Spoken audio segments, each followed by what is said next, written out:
तपाईँको सामान हो तिमीले लिन पनि जान्नु पर्यो है। आज चाहिँ म एउटा भिडियो गर्न गइरहेको छु।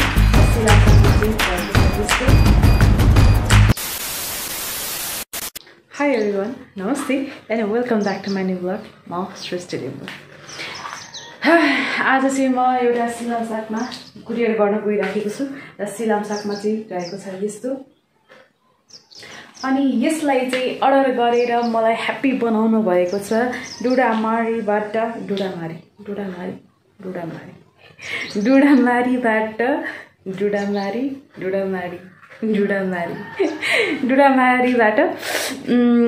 भवानी शेर्मा लिम्बूले। तपाईलाई धेरै धेरै धन्यवाद सृष्टि ब्लग्सलाई नै चुज गर्नुभएकोमा। उहाँ चाहिँ अहिले आउट कन्ट्री हुनुहुन्छ अनि उहाँले चाहिँ आफ्नो घरको लागि आफ्नो मिसेसलाई अथवा घरमा पठाउन गइराख्नु भएको छ। यतिको हस्बेन्ड चाहिँ सबैजना लेडिजहरूले डिजर्भ गर्ने हो नि फेरि। आज मेरो क्यामेरामा के डिफ्रेन्स देखिराख्नु भएको छ कि छैन? मैले लास्ट टाइम एकजना सिनियर डिजिटल प्लेटफर्ममा काम गर्नुहुने भन्न आएन तर जे होस् एउटा सिनियरबाट मैले मेरो क्यामेराको सेटिङ्स मिलाइदिनु आएको थिएँ। केही डिफ्रेन्स छ कि छैन भन्नु होला। मैले यो एडिट नगरी अपलोड गर्ने हो यतिकै ओरिजिनल। प्याकेजिङ भइसकिसकेपछि सामान यस्तो देखिएको छ। तपाईहरुले देख्न सक्नुहुन्छ लाइक दिस। आज चाहिँ नेक्स्ट डेको पनि नेक्स्ट डे भइसकिसक्यो र आज पनि म सिलामसाकमा कुरियर गर्नको लागि भनेर जाँदैछु। अब म हिँड्न लागेको हो चोक बजारमा।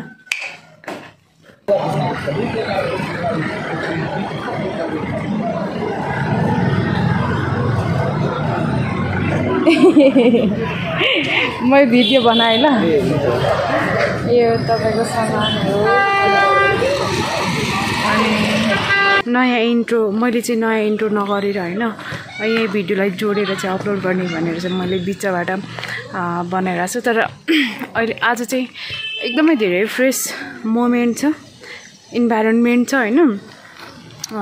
यो टुरिखेल तपाईहरुले देख्न सक्नुहुन्छ। अनि टुरिखेलको माथिल्लोपट्टिको यहाँनिर रोडमा आइपुगेको छु म चाहिँ। आज चाहिँ कति धेरै पानी परेको थियो नि त, असिना पानी आएको थियो। अनि असिना पानी आए पछाडि चाहिँ इन्भाइरोन्मेन्ट पनि राम्रो हुन्छ, फ्रेस पनि हुन्छ भनेर चाहिँ म निस्किरहेको छु माथि बाहिर। एन्ड यहाँनिर यो घर पनि यस्तो भइसकिसकेछ। यो वालै मलाई थाहा थिएन कि यो घरको तल्लोपट्टि अलिक तल्लोपट्टिसम्म मात्रै थियो। यो नयाँ कलर गरेको कि क्या हो। यो बाटो म नहिँडेको कति धेरै भयो क्या हो। यो क्याम्पसको मुनिको रोड क्या। हाम्रो क्याम्पस त्यहाँनिर छ। हाम्रो क्याम्पस मेरो त एक्स क्याम्पस भइसक्यो, महेन्द्र रत्न बहुमुखी क्याम्पस। तिमीले माया मात्रै मैले माया मात्रै दिएर कहाँ हुन्छ र, तिमीले लिन पनि जान्नु पर्यो है। पुता हेर यहाँनिर चाहिँ मैले लगाइराखेको छु सिलामसाकमा। तपाईँहरूले देख्न सक्नुहुन्छ।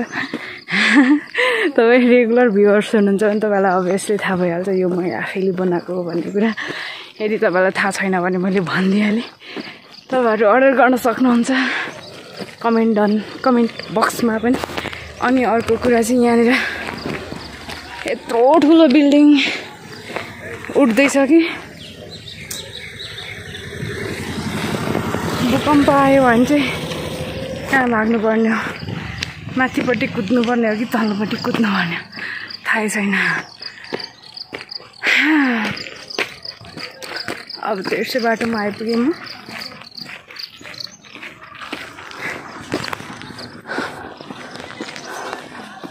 अब यहाँ 0.30 बनाउने तरिकाले म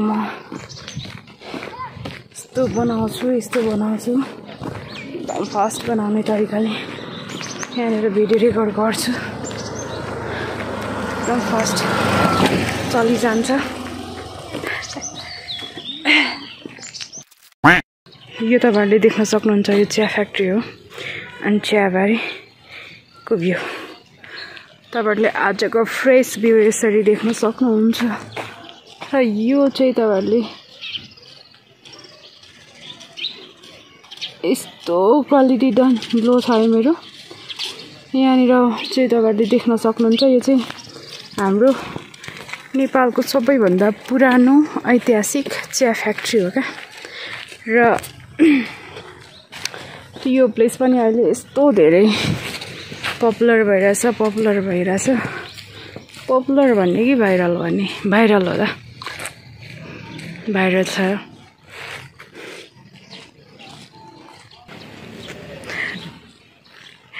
अहिलेको हाम्रो भाइरल प्लेस चियाबारी होइन, चिया फ्याक्ट्रीको अगाडि। के चाहिँ एउटा मिस्टेक गरेछु भन्दाखेरि नि सुनिएन होला, मैले चाहिँ के चाहिँ एउटा मिस्टेक गरेछु भन्दाखेरि स्ट्यान्ड ल्याएन रहेछ क्या। अनि मैले यहाँनिर एक दुईवटा फोटोसोटोहरू खिचिहेरेको होइन, स्ट्यान्डको अभाव महसुस भयो मलाई।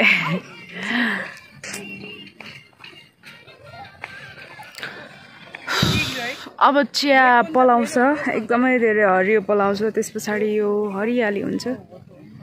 यो लभ डाँडाको एरिया यस्तो छ अहिले। यता यस्तो छ, यहाँ टिकटक बनाउने काम जारी छ।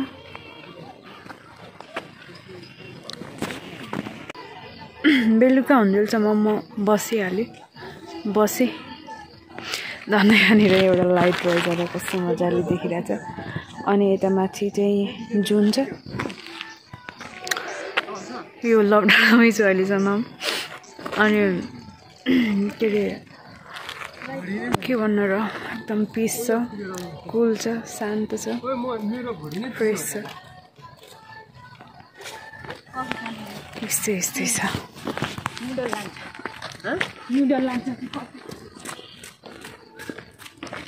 एक बार बेबी सेल्फिश होके अपने लिए जियो ना भनेर म त एक्लै पो गराएँ त नि।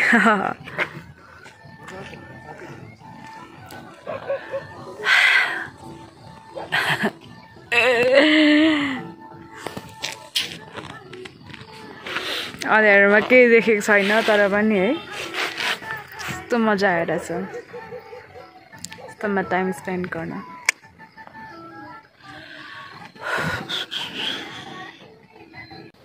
गाइज, मैले चाहिँ अब हिस्ट्री नै मेक गरेको